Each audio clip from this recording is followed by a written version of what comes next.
Mis padres le regalaron a mi hermana un departamento de $5M y me llamaron una inútil. Corté todo contacto por 3 años. Hasta que mi hermana pasó por mi edificio de oficinas y todo cambió. Mi nombre es Adelaida Rojas. Hace 3 años, a mis 24, mi vida se partió en dos. El catalizador no fue una tragedia ruidosa, sino el tintineo de copas de champán y el peso aplastante del éxito de mi hermana. La fiesta de compromiso de Elodia se celebraba en el jardín de la casa de mis padres en Lomas de Chapultepec, un universo paralelo donde el césped siempre estaba perfectamente cortado y las conversaciones giraban en torno a las últimas adquisiciones de arte y las vacaciones en Aspen. Yo, recién graduada del TEC de Monterrey y con un año de trabajo independiente a mis espaldas, me sentía como una pieza de otro rompecabezas forzada a encajar. Mi vestido, elegante pero comprado en una tienda departamental, era un susurro al lado de los gritos de alta costura que me rodeaban. Elodia, 4 años mayor que yo, era el sol alrededor del cual orbitaba mi familia. Abogada brillante en uno de los despachos más prestigiosos de la Ciudad de México, con un prometido, Damián, que parecía esculpido por los dioses del marketing corporativo. Ella flotaba entre los invitados, su risa era una melodía que todos querían escuchar. Yo, en cambio, me aferraba a mi copa de vino como si fuera un salvavidas, buscando rincones tranquilos donde pudiera parecer ocupada con mi teléfono. El clímax de la noche llegó cuando mi padre, Ramiro Rojas, un hombre cuya postura erguida parecía forjada en la misma aleación que los mercados bursátiles que dominaba, pidió la atención de todos. Su voz, acostumbrada a dar órdenes en salas de juntas, resonó en el aire nocturno. Amigos, familia, comenzó, con una mano en el hombro de Elodia. Hoy celebramos el futuro. Un futuro brillante para 2 personas excepcionales. Elodia, siempre has sido nuestro orgullo. Desde tus 10 en el colegio hasta tu puesto en un despacho que solo acepta a los mejores. Sentí una punzada familiar, esa mezcla de resignación y dolor sordo que había aprendido a ignorar. Mi padre continuó, su discurso era un catálogo de los logros de mi hermana. Luego, hizo una seña a mi madre, Graciela, quien le entregó una pequeña caja de terciopelo azul. Y porque un futuro brillante necesita una base sólida, anunció Ramiro, abriendo la caja para revelar una llave adornada con un lazo de seda. Damián, Elodia, queremos darles el regalo para empezar su vida juntos. Las llaves de su nuevo departamento en las Torres Arcos Bosques, en Santa Fe. Un jadeo colectivo recorrió a los invitados, seguido de un aplauso atronador. 5 millones de pesos en forma de llave. Un gesto que no solo era generoso, sino público, una declaración de estatus. Vi a Elodia llorar de felicidad mientras abrazaba a mi padre. Damián le estrechó la mano con la firmeza de un hombre que acaba de asegurar una inversión de por vida. Más tarde, mientras buscaba refugio en la cocina, el licenciado Portillo, un viejo amigo de mi padre, se me acercó. Adelaida. Qué gusto verte, ¿y tú qué andas haciendo, muchacha? ¿Sigues con tus cositas de las computadoras? Antes de que pudiera articular una respuesta, explicarle que mi cosita era una plataforma de microcréditos que buscaba desarrollar, mi padre apareció a mi lado, poniendo una mano pesada en mi hombro. Ay, mi Adelaida, dijo con una risa que no llegaba a sus ojos. Siempre pegada a la pantalla. Está explorando. Haciendo un proyecto pequeño. En fin, ¿quién quiere otro trago? Celebremos por Elodia. Me arrastró suavemente fuera de la conversación, dejándome varada en medio de la cocina. Proyecto pequeño. La palabra resonó en mi cabeza, un eco diminuto y patético de las horas, los días, los meses que había invertido. Para él, mi pasión no era más que un hobby, una distracción infantil antes de que la vida real, la vida que él entendía, comenzara. En ese momento, bajo las luces brillantes de la cocina de mis padres, rodeada por el murmullo de una celebración que no era mía, entendí que no era solo invisible. Era irrelevante.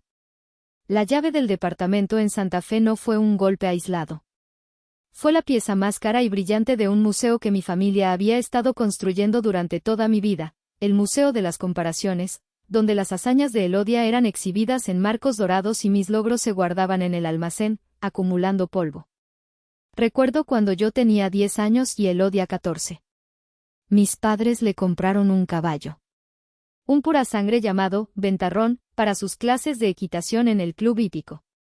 Cada fin de semana, la llevaban, aplaudían sus saltos y tomaban fotos de ella con su impecable traje de montar. Mientras tanto, yo había ahorrado durante meses mis domingos para comprar mi primer libro de programación en C++. Me encerraba en mi habitación, que olía a manuales viejos y a la estática del monitor de mi computadora, un regalo de mi abuela Inés. Mi madre solía tocar la puerta y decir, Adelaida, ¿no quieres salir a que te dé el sol? Pareces un fantasma, ¿por qué no eres más como tu hermana? El contraste se hizo más agudo en la adolescencia. A los 21, Elodia se graduó con honores de la Facultad de Derecho de la UNAM.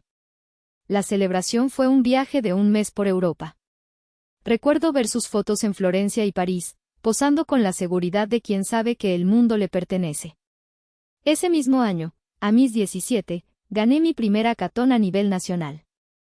El premio era una beca completa para estudiar ingeniería en tecnologías computacionales en el TEC. Llegué a casa con un trofeo de acrílico y un cheque simbólico. Mi padre lo miró por encima de sus lentes para leer. Felicidades, dijo, antes de volver a su periódico. Al menos nos ahorraremos la colegiatura. Mi madre, Graciela, añadió, qué bien, mi amor. Ahora, por favor, recoge ese nido de cables y latas de Red Bull que tienes en tu cuarto. Parece la guarida de un vándalo. La única que veía más allá de los cables y las pantallas era la abuela Inés, la madre de mi padre. Ella venía de un origen mucho más humilde y tenía una sabiduría práctica que mi padre había cambiado por un portafolio de acciones. Ella me había regalado esa primera computadora. No entendía nada de lo que yo hacía, pero se sentaba a mi lado durante horas, pidiéndome que le explicara las líneas de código como si fueran recetas de cocina. Tu padre le tiene miedo a lo que no puede contar en billetes, me dijo una vez, mientras me pasaba un plato de galletas. Pero no dejes que su miedo te impida construir cosas. Crear algo de la nada, mija, eso es la verdadera magia. Tu cabeza es tu mayor fortuna. Ella fue mi inversora ángel, no con dinero, sino con fe. Cuando murió, 2 años antes de la fiesta de compromiso, sentí que había perdido a la única accionista mayoritaria de mi vida. Me dejó una pequeña herencia, un secreto entre ella y yo, guardado en una cuenta que mi padre no supervisaba. Para tus locuras, había escrito en una nota. Construye algo grande, Adelita. El día de la fiesta de compromiso, mientras veía a Elodia brillar, recordé todas esas exhibiciones en el museo familiar. El coche nuevo que le regalaron al entrar a la universidad, mientras que a mí me dijeron que usara el transporte público para aprender el valor del esfuerzo. Las cenas para celebrar sus ascensos, mientras que mis logros en competencias de programación eran recibidos con un simple, qué bien. No era envidia lo que sentía.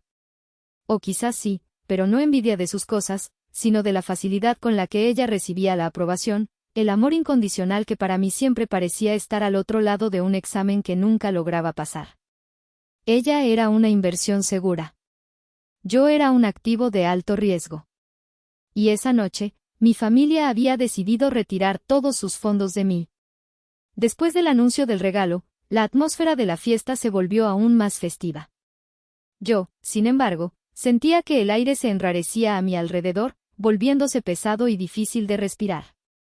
Necesitaba un respiro del torbellino de felicitaciones y sonrisas perfectas. Me disculpé y me dirigí al balcón del segundo piso, un pequeño oasis de silencio que daba al jardín iluminado. La brisa fresca de la noche era un alivio. Abajo, las siluetas de los invitados se movían como actores en una obra bien ensayada. Me apoyé en el barandal de hierro forjado, tratando de encontrar mi propio reflejo en la oscuridad, cuando la puerta corrediza de cristal se abrió a mis espaldas. Eran mis padres. No me vieron, estaban de pie en el umbral, sus voces eran un murmullo amortiguado por el sonido de la fiesta. Fue una noche perfecta, Ramiro, dijo mi madre, Graciela. Su voz tenía ese tono de satisfacción que usaba después de un evento social exitoso. Todos están impresionados con Elodia y Damián. Hacen una pareja espléndida. Por supuesto, respondió mi padre. Ella lo ha hecho todo bien. La escuela correcta, la carrera correcta, el hombre correcto. No podríamos pedir más. Hubo una pausa. Debería haberme movido, haber hecho ruido para anunciar mi presencia, pero algo me mantuvo anclada al suelo. Me da tanta pena por Adelaida, suspiró mi madre. La gente pregunta por ella y no sé qué decir. Se ve tan perdida. El tono de mi padre se volvió duro, desprovisto de cualquier calidez. Ese ya no es nuestro problema, Graciela. Yo cumplí con mi parte. Al menos una de nuestras hijas salió bien. Elodia es el futuro de esta familia. Adelaida, ella eligió su camino. Un camino directo al fracaso. Fracaso. La palabra me golpeó con la fuerza de un objeto físico. No fue un insulto dicho en el calor de una discusión. Fue una sentencia, un veredicto final dictado a mis espaldas. Sentí que el frío del barandal se me metía en los huesos. El sonido de la fiesta se desvaneció, reemplazado por un zumbido agudo en mis oídos. En ese instante, algo dentro de mí se rompió. O quizás, algo finalmente se solidificó. La esperanza persistente y estúpida de que algún día entenderían, de que algún día verían mi valor, se hizo añicos. Y en su lugar, surgió una calma helada, una claridad aterradora. Estaba sola. Y por primera vez, eso no se sentía como una debilidad, sino como un punto de partida. Di un paso atrás, saliendo de las sombras. La puerta de cristal se deslizó suavemente sobre sus rieles. Mis padres se giraron, sus rostros pasaron de la confidencia a la sorpresa, y luego al pánico culpable. Adelaida, tartamudeó mi madre. Cariño, no te oímos llegar. Lo sé, dije, y mi propia voz me sorprendió por su firmeza. No había lágrimas, no había temblor. Los escuché perfectamente. Mi padre se enderezó, adoptando su máscara de autoridad empresarial. Estabas escuchando a escondidas. Entendiste mal las cosas. No, respondí, mirándolo directamente a los ojos. Entendí perfectamente. Por primera vez. Y tienes razón, papá. Elegí mi camino. Y a partir de este momento, lo caminaré sola. Me di la vuelta sin esperar respuesta. Bajé las escaleras con una dignidad que no sabía que poseía. Me abrí paso entre los invitados, encontré a Elodia y a Damián. Felicidades de nuevo, les dije, dándole un beso rápido en la mejilla a mi hermana. Sean muy felices. Ella me miró, confundida por mi repentina partida. ¿Ya te vas? Pero si la fiesta apenas empieza. Tengo que trabajar, mentí con una sonrisa. Un proyecto importante. Salí de esa casa, de esa vida, y no miré atrás. Mientras conducía por las calles silenciosas de Lomas, sentí que cada semáforo en verde era una señal. Esa noche no lloré. Llegué a mi pequeño departamento en la colonia Narvarte, abrí mi laptop y me puse a trabajar. La pantalla brillaba en la oscuridad, y las líneas de código se sentían como los ladrillos de un nuevo mundo, un mundo que construiría para mí, lejos de las ruinas de la aprobación que ya no necesitaba. El silencio en mi departamento no era de soledad. Era el silencio de un lienzo en blanco. Los primeros 6 meses de mi nueva independencia fueron un bautismo de fuego. El silencio que al principio se sentía como libertad, a veces se convertía en un eco ensordecedor de mi soledad. Corté todo contacto. Bloqueé sus números, los eliminé de mis redes sociales. Fue una amputación limpia y necesaria. Mi pequeño departamento en la Narvarte se convirtió en mi cuartel general, mi laboratorio y mi refugio. Las paredes estaban cubiertas de post-its con diagramas de flujo y algoritmos. El olor a café recalentado era una constante. Vivía de pequeños trabajos de desarrollo web que encontraba en línea, apenas lo suficiente para pagar la renta y los servicios. La herencia de mi abuela Inés, unos 200,000 pesos, era mi red de seguridad, un tesoro que me negaba a tocar a menos que fuera absolutamente necesario. La guardaba para la guerra, no para las batallas diarias. Hubo semanas en las que mi dieta consistía en sopa instantánea y huevos. La ironía no se me escapaba. Mientras mi hermana probablemente elegía entre restaurantes con estrellas Michelin, yo contaba las monedas para el garrafón de agua. Pero había una extraña satisfacción en esa lucha. Cada peso que ganaba era mío. Cada línea de código que escribía me pertenecía.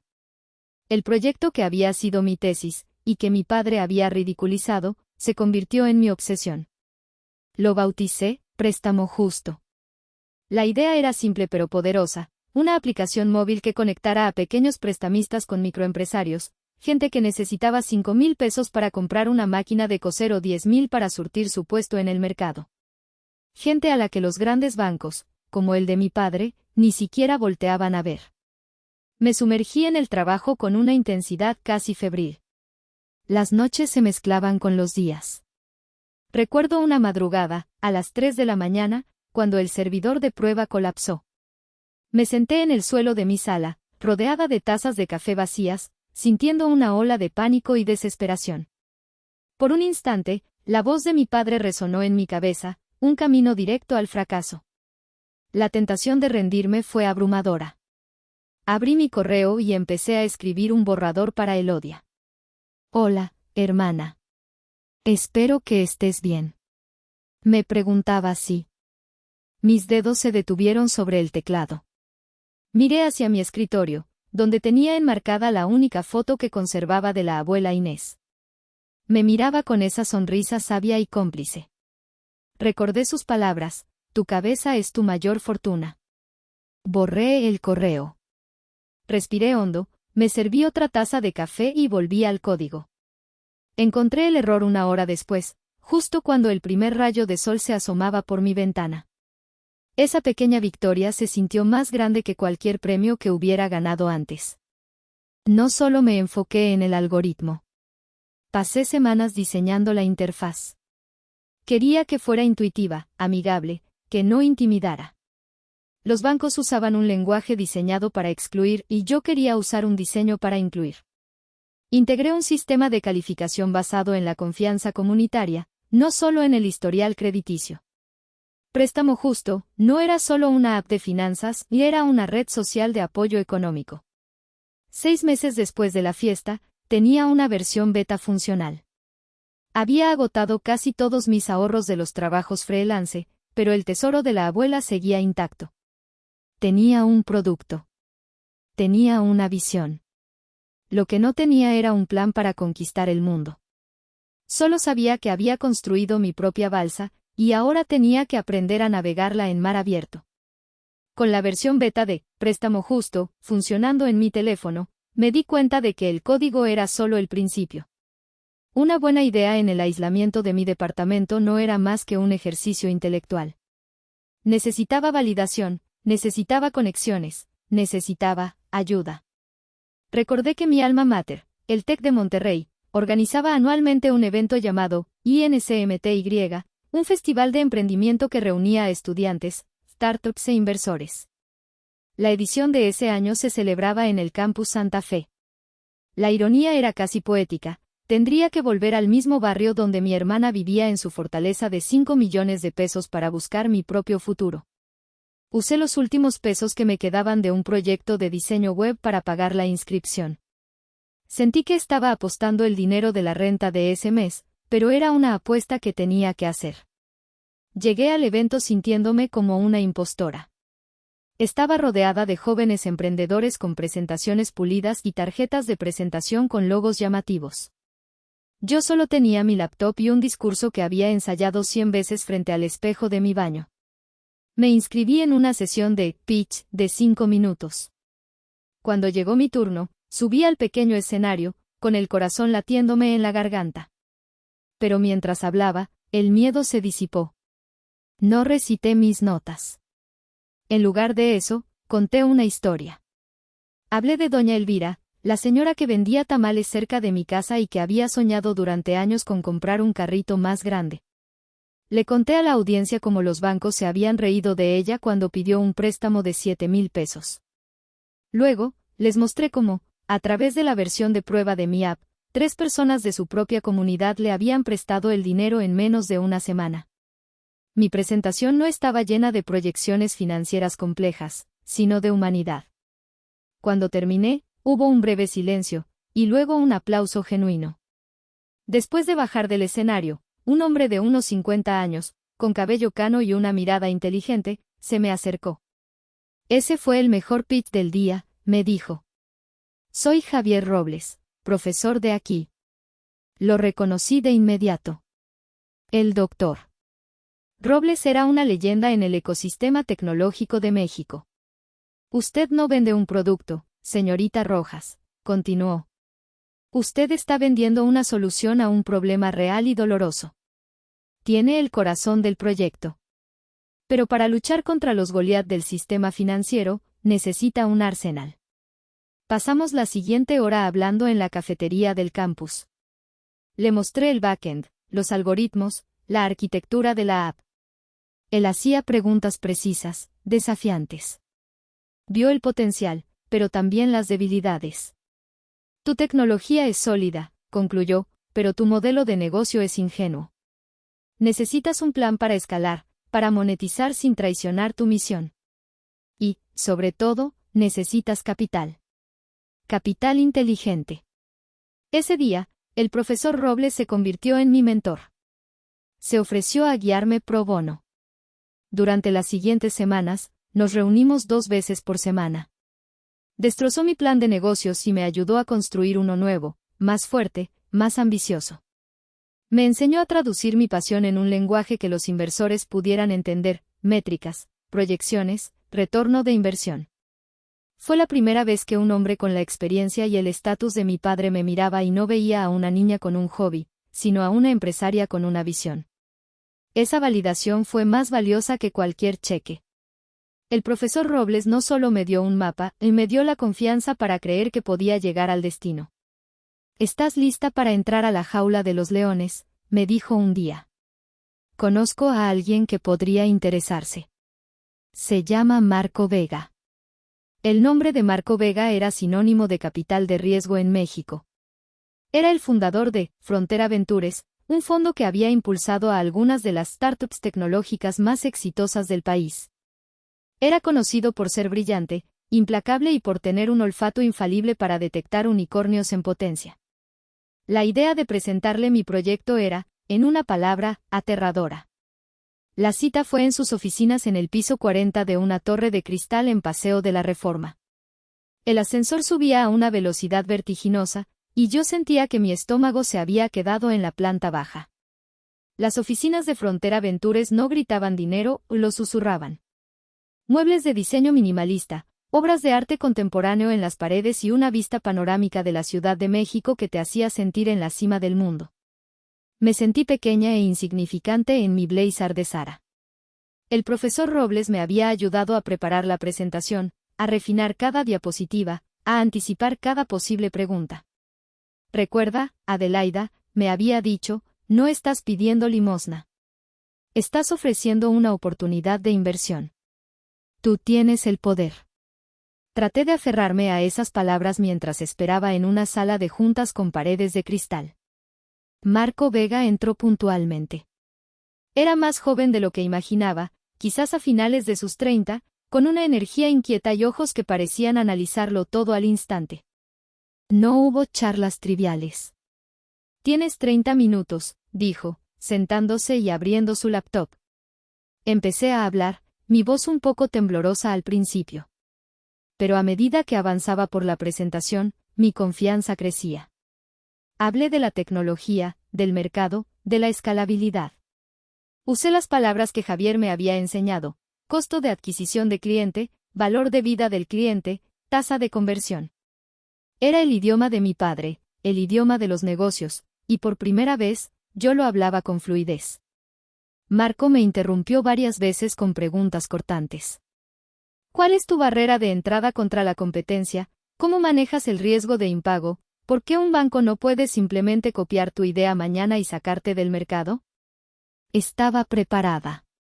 Le expliqué el valor de nuestra red comunitaria, el algoritmo de confianza que era nuestra salsa secreta, y cómo nuestra agilidad como startup nos permitía movernos más rápido que cualquier dinosaurio corporativo.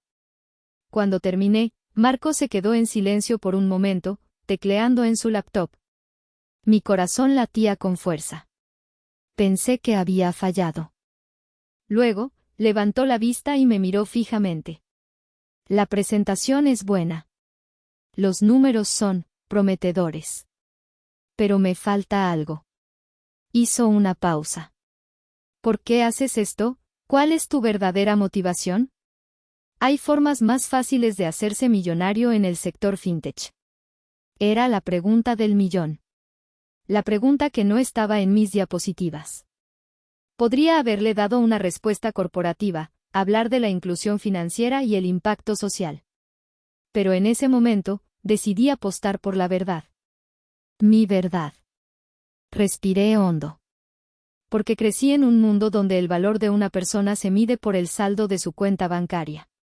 Porque vi cómo el sistema que mi propio padre ayuda a dirigir, les cierra la puerta en la cara a la gente trabajadora. Hago esto porque estoy convencida de que el crédito no debería ser un privilegio, sino una herramienta. Y quiero darle esa herramienta a toda la gente que el sistema de mi padre ha dejado atrás. No mencioné a mi familia directamente, pero la pasión y el dolor en mi voz eran innegables. Marco Vega se reclinó en su silla, estudiándome. Una leve sonrisa se dibujó en su rostro. Ok, dijo finalmente. Ahora sí estamos hablando. La tecnología se puede copiar. El modelo de negocio se puede imitar. Pero esa clase de fuego, eso no se puede fabricar. Se puso de pie y me extendió la mano. Bienvenida a Frontera Ventures, Adelaida. Hagamos algo grande. Salí de esa torre de cristal sintiendo que flotaba. No solo había conseguido el capital. Había convertido mi herida más profunda en mi mayor fortaleza. Había entrado a la jaula del león y había salido con un socio. La guerra acababa de empezar, y yo, por fin, tenía municiones. Los siguientes 2 años y medio fueron un torbellino. Con la inversión de Frontera Ventures, Préstamo Justo, pasó de ser un proyecto de un solo cuarto a una operación en toda regla.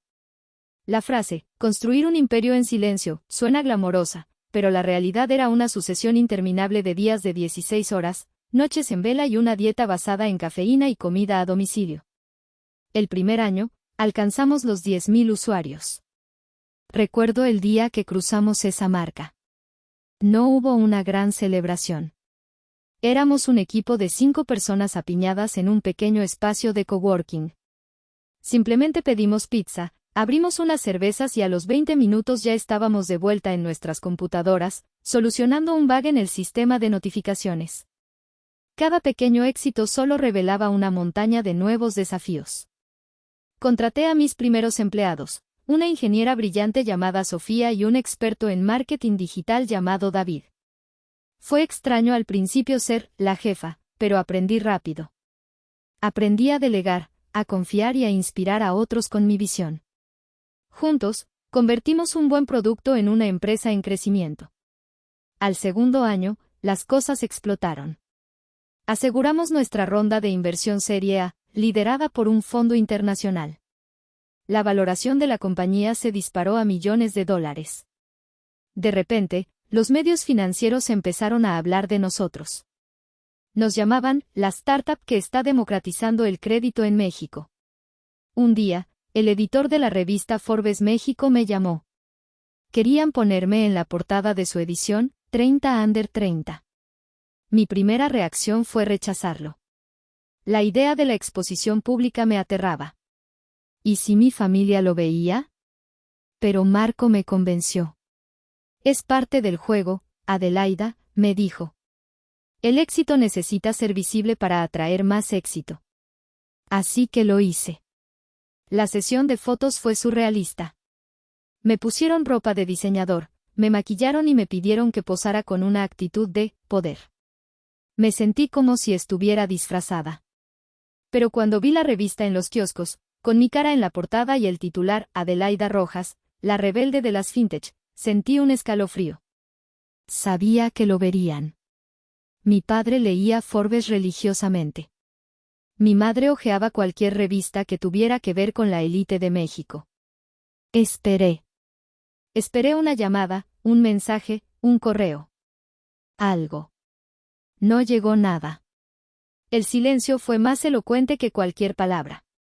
Mi éxito, validado por una de las publicaciones más respetadas del mundo de los negocios, no era suficiente para romper el muro que ellos habían construido. O quizás, su orgullo era más grande que su curiosidad. Ese silencio me endureció. Apagó la última brasa de esperanza que quedaba en mí y la reemplazó con una determinación fría como el acero. Con la nueva inyección de capital, nos mudamos a una oficina más grande.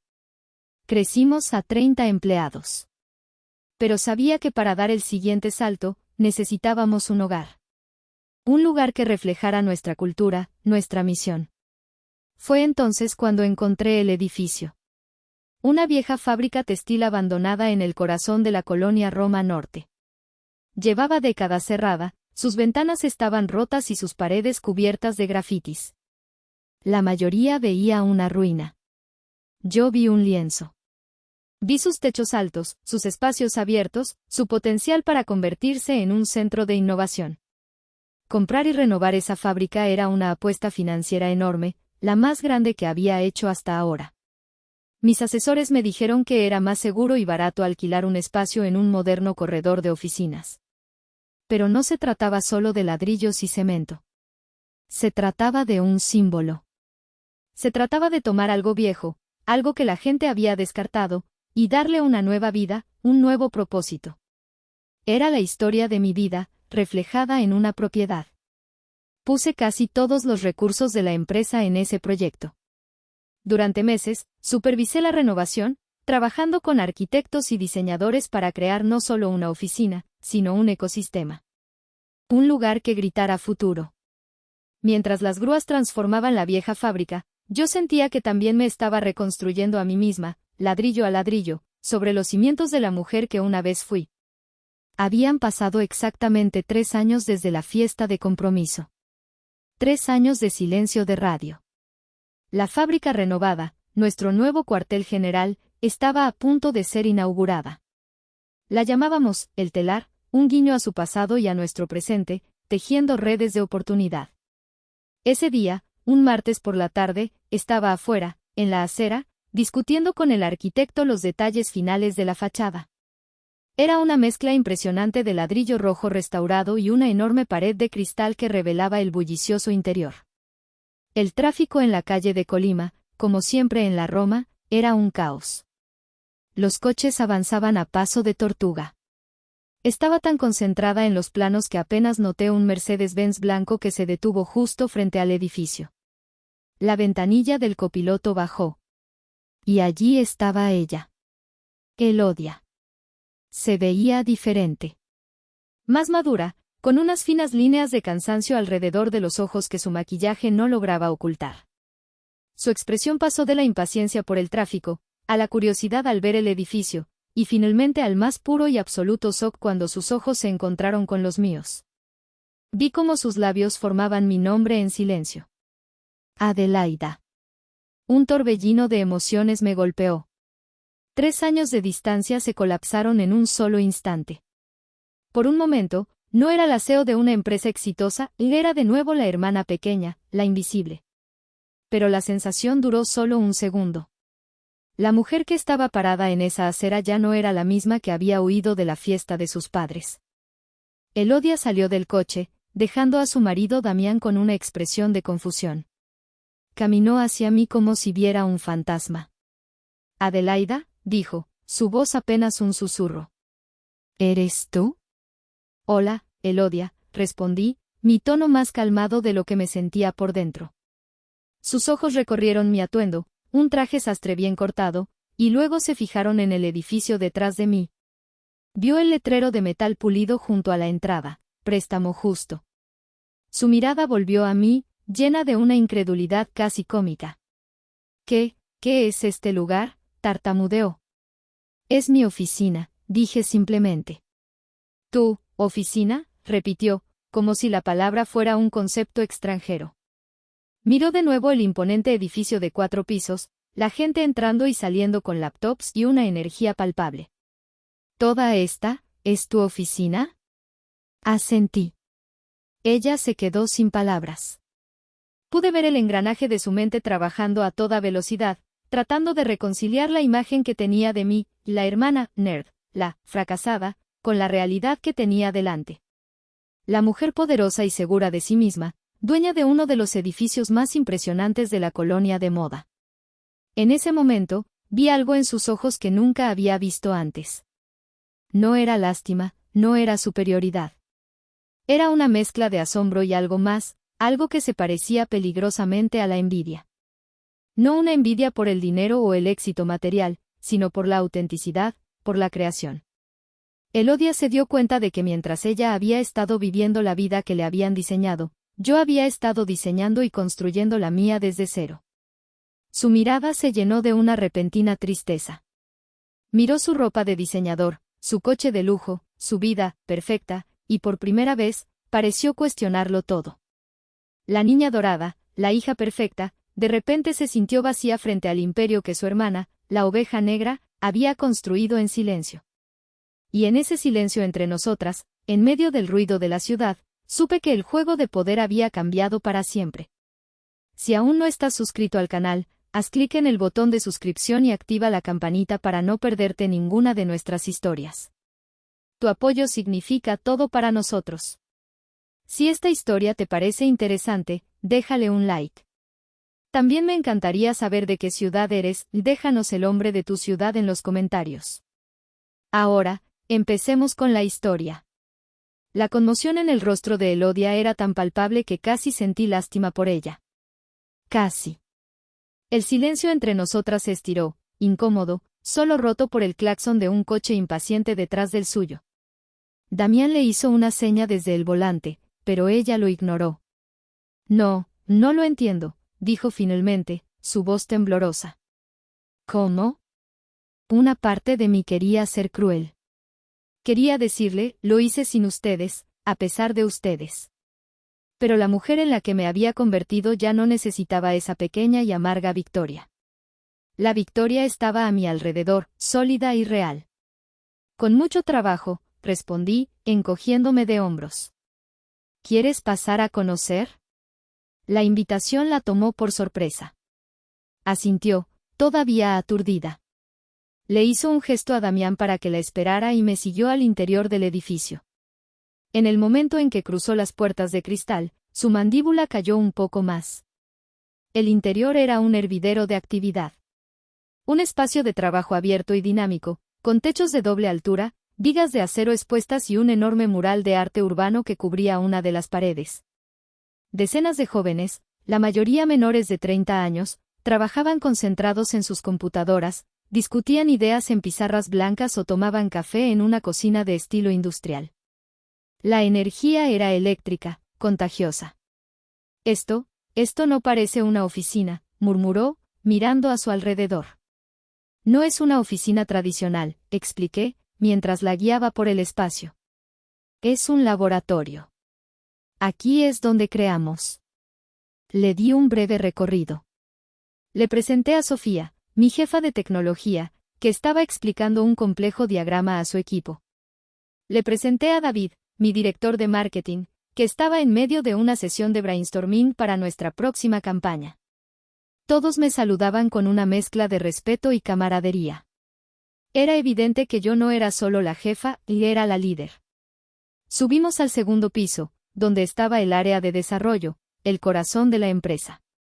Elodia, una abogada acostumbrada a despachos silenciosos y llenos de caoba, parecía fascinada y abrumada por el caos organizado. Llegamos a mi oficina, una esquina con paredes de cristal que tenía vistas a todo el piso y a la ciudad. En la pared detrás de mi escritorio no había títulos ni diplomas, sino un gran mapa de México, lleno de chinchetas que marcaban las ciudades y pueblos donde, Préstamo Justo, ya tenía presencia. Elodia se acercó al mapa, trazando una línea con el dedo. Llegan hasta Chiapas, dijo en voz baja. Y a las comunidades rurales de Oaxaca, añadí. Gente que nunca antes había tenido acceso a un crédito formal. Finalmente, se giró para mirarme. La fachada de la abogada exitosa se había desmoronado. Parecía vulnerable, confundida. Yo no sabía nada de esto, admitió. Papá y mamá, ellos decían que no te estaba yendo bien. Que estabas desperdiciando tu vida. La miré fijamente, dejando que el peso de sus palabras flotara en el aire. Papá y mamá estaban equivocados, dije, mi voz sin rastro de ira, solo de una certeza absoluta. Y tú elegiste creerles. No fue un reproche. Fue una constatación. Un hecho tan simple y tan devastador que vi como las lágrimas asomaban a sus ojos. Ella asintió lentamente, tragando saliva. Sí, susurró. Sí, lo hice. En ese momento de honestidad cruda, algo cambió entre nosotras. La vieja dinámica de la hermana exitosa y la fracasada se evaporó. Solo quedábamos dos mujeres, dos hermanas, enfrentando la verdad de las decisiones que habían tomado. Fue entonces cuando Elodia sacó su teléfono. Sus manos temblaban ligeramente. Papá tiene que ver esto, dijo, con una nueva determinación en su voz. Tiene que saberlo. Elodia, no, empecé a decir. No estaba lista para esa confrontación. Pero ella ya estaba marcando. Papá, soy yo, dijo cuando él contestó. Puso el altavoz.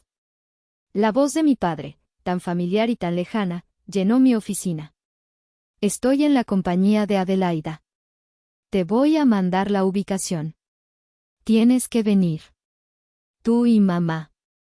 Ahora mismo. Y antes de que mi padre pudiera responder, colgó. Se giró hacia mí, con una mirada que era una mezcla de disculpa y desafío. Ya es hora, dijo. Ya es hora de que vean la verdad. Una hora después, llegaron. Los vi desde mi oficina de cristal mientras el guardia de seguridad los escoltaba a través del vestíbulo. Mi padre, Ramiro, caminaba con su habitual aire de autoridad, pero pude notar una rigidez en sus hombros, una incertidumbre en su mirada mientras observaba el bullicio de mi empresa.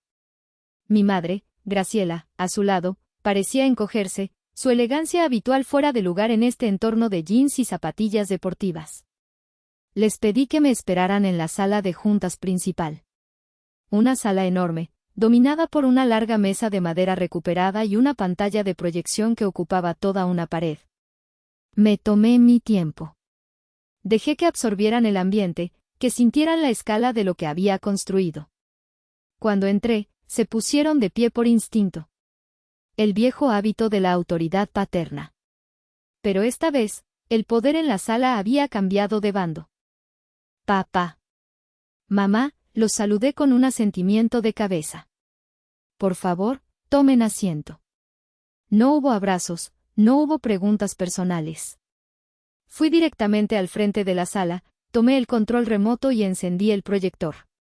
Gracias por venir, dije, mi voz proyectándose con la calma de alguien que ha dado esta presentación cientos de veces. Ya que están aquí, me gustaría aprovechar la oportunidad para presentarles mi empresa, Préstamo Justo. Durante los siguientes 20 minutos, no hablé como su hija. Hablé como la CEO. La primera diapositiva mostraba nuestro crecimiento de usuarios, una curva exponencial que se disparaba hacia el cielo. Como pueden ver, hemos tenido un crecimiento del 900% en los últimos 2 años. La siguiente mostraba el volumen de préstamos tramitados. Hemos facilitado más de 200 millones de pesos en microcréditos, con una tasa de pago superior al 98%. Pasé a la diapositiva de ingresos. A la de márgenes de beneficio. A la de cuota de mercado. Usé su idioma. El idioma de los números, de los resultados, de los balances. Pude ver la expresión de mi padre cambiar. La confusión inicial dio paso al cálculo, al análisis. Como banquero de inversión, no podía discutir con los datos. Estaba viendo una máquina de hacer dinero y un modelo de negocio disruptivo, y la incredulidad luchaba en su rostro contra el respeto a regañadientes. Mi madre, por otro lado, parecía perdida. Estos números no significaban mucho para ella. Pero sí entendía el lenguaje del éxito. Vio los logos de los fondos de inversión internacionales que habían apostado por nosotros. Vio las capturas de pantalla de los artículos en Forbes, Expansión y The Financial Times. Llegué a la diapositiva de la valoración de la empresa. Después de nuestra ronda de financiación Serie B hace 3 meses, Préstamo Justo fue valorada en $40 millones. Un silencio denso llenó la sala. Pude oír a mi madre ahogar un pequeño jadeo. Mi padre se quedó inmóvil, sus nudillos blancos por la fuerza con que apretaba los brazos de su silla. La cifra flotaba en el aire, un testimonio innegable de lo equivocado que había estado. Entonces, pasé a la última diapositiva. No era un gráfico. No era un número. Era un mosaico de rostros sonrientes. Doña Elvira con su nuevo carrito de tamales. Un artesano de Oaxaca mostrando sus alebrijes en una nueva tienda. Una costurera de Nesa con sus 3 nuevas máquinas de coser industriales. Cientos de rostros. Apagué el proyector y las luces de la sala volvieron a encenderse, revelando las expresiones atónitas de mis padres. Ese, dije, mi voz ahora más suave, más personal, es el retorno de inversión que más me importa, papá. La presentación había terminado. No había habido gritos, ni reproches, ni lágrimas. Solo hechos fríos y duros. Había llevado la batalla a su terreno, jugado con sus reglas y les había demostrado, sin lugar a dudas, que su definición de éxito era demasiado pequeña para el mundo que yo había construido. El silencio que siguió a mi última frase fue más pesado que cualquier discusión que hubiéramos tenido. Mis padres me miraban como si fuera una extraña, una mujer que había ocupado el cuerpo de su hija fracasada. La dinámica de poder se había invertido tan completamente que el aire mismo en la sala parecía haber cambiado de densidad. Fue mi padre quien habló primero. Se aclaró la garganta, un sonido áspero en el silencio. La valoración, $40 millones, repitió, no como una pregunta, sino como un intento de procesar una realidad que desafiaba todo su sistema de creencias. Es increíble, Adelaida. Simplemente increíble. No había calidez en su voz, solo el asombro de un analista financiero ante un resultado inesperado. Mi madre, por su parte, parecía haber encontrado su voz. Hija, nosotros, no teníamos idea, dijo, sus manos juntas sobre la mesa. Estamos tan orgullosos. La palabra, orgullosos, me golpeó de forma extraña. Era la palabra que había anhelado escuchar toda mi vida, y ahora que finalmente la decían, sonaba hueca, tardía. Era un orgullo nacido de los titulares y los ceros en una cuenta bancaria, no de la comprensión de mi viaje. No lo estaban hace 3 años, respondí con calma, sin acritud. Cuando más necesitaba su orgullo. Mi padre se revolvió en su asiento, visiblemente incómodo.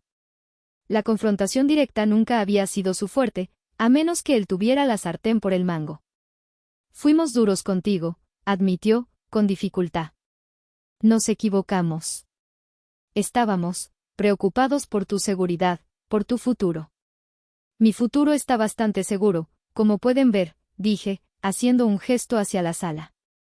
Fue entonces cuando mi padre hizo el movimiento que, en su mente, arreglaría todo. Se inclinó hacia adelante, adoptando el tono de un hombre que está a punto de cerrar un trato.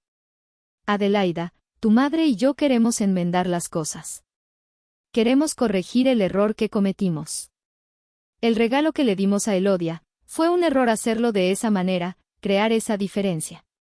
Queremos darte a ti la misma cantidad. 5 millones de pesos. Para que todo sea justo. Y ahí estaba. La solución de mi padre para 3 décadas de dolor, comparación y desprecio, un cheque. En su universo, el dinero era la pomada para todas las heridas, el ecualizador definitivo. Creyó que me estaba ofreciendo justicia.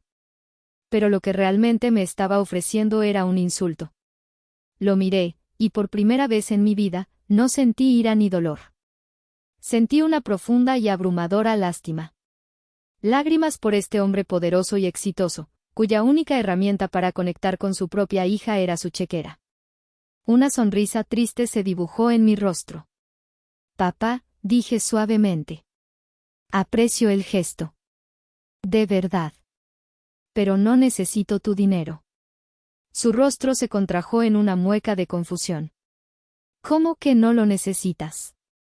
Es lo justo. No, respondí, y mi voz se llenó de una fuerza tranquila. Lo que necesito de ustedes no se puede comprar. Nunca se ha podido. Necesitaba su respeto cuando no tenía nada más que una idea. Necesitaba su fe cuando solo tenía un prototipo lleno de errores. Necesitaba que me vieran a mí, Adelaida, y no a una inversión fallida. Hice una pausa, dejando que las palabras calaran. Rechazo tu oferta.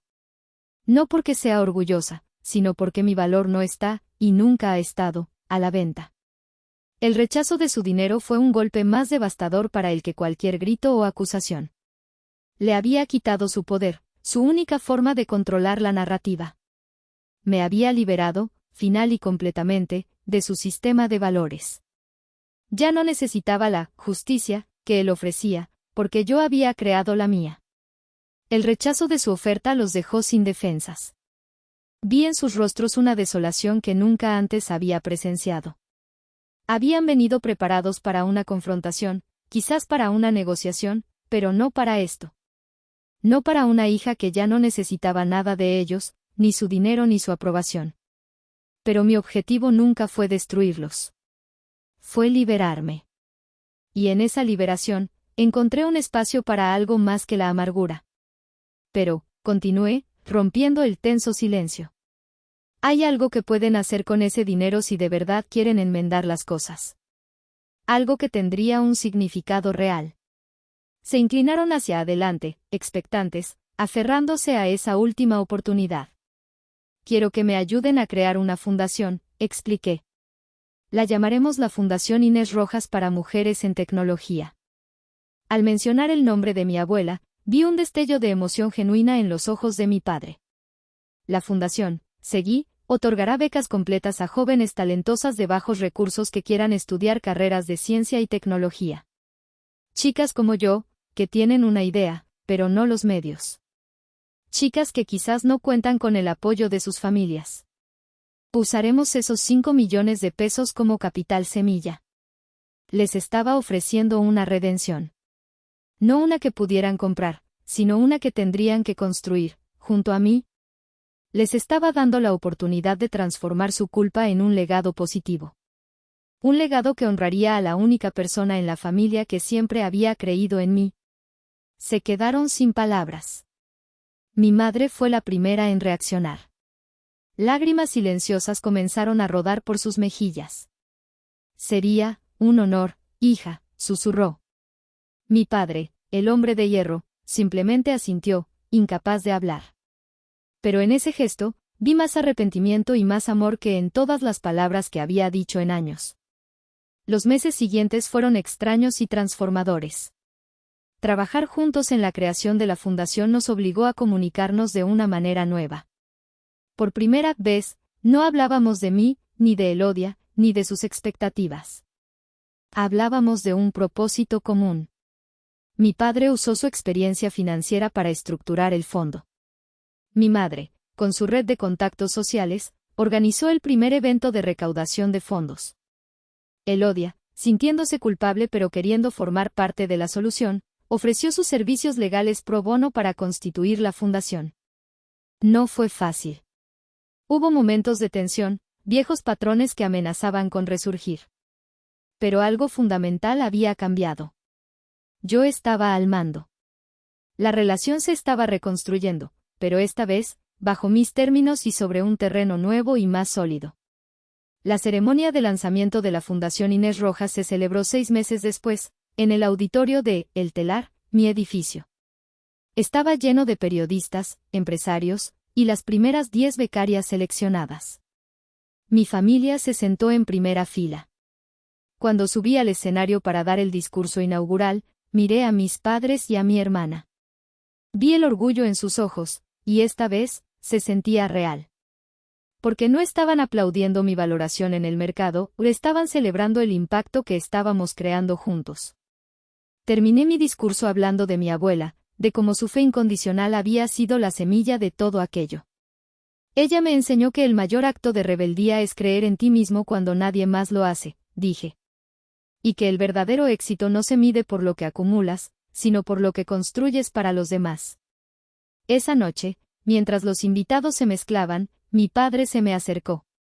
Tu abuela estaría muy orgullosa de ti, Adelaida, me dijo, su voz ronca por la emoción. Yo estoy orgulloso de ti. Lo sé, papá, respondí, y por primera vez en mucho tiempo, le devolví la sonrisa. La relación con mi familia nunca sería perfecta. Las cicatrices del pasado seguirían ahí, un recordatorio del camino recorrido. Pero habíamos encontrado una nueva forma de ser una familia, una basada no en expectativas impuestas, sino en un respeto ganado y un propósito compartido. Yo no solo había construido una empresa, sin quererlo, había forzado a mi familia a reconstruirse, a encontrar un valor más allá del dinero. Y yo, la hija fracasada, la oveja negra, había encontrado mi propia definición de riqueza. Y era mucho más grande y más brillante que un departamento de 5 millones de pesos en Santa Fe. Ahora les pregunto a ustedes, ¿creen que el perdón puede existir sin un cambio real por parte de quien te lastimó? ¿Hice bien en darles una segunda oportunidad? Déjenme saberlo.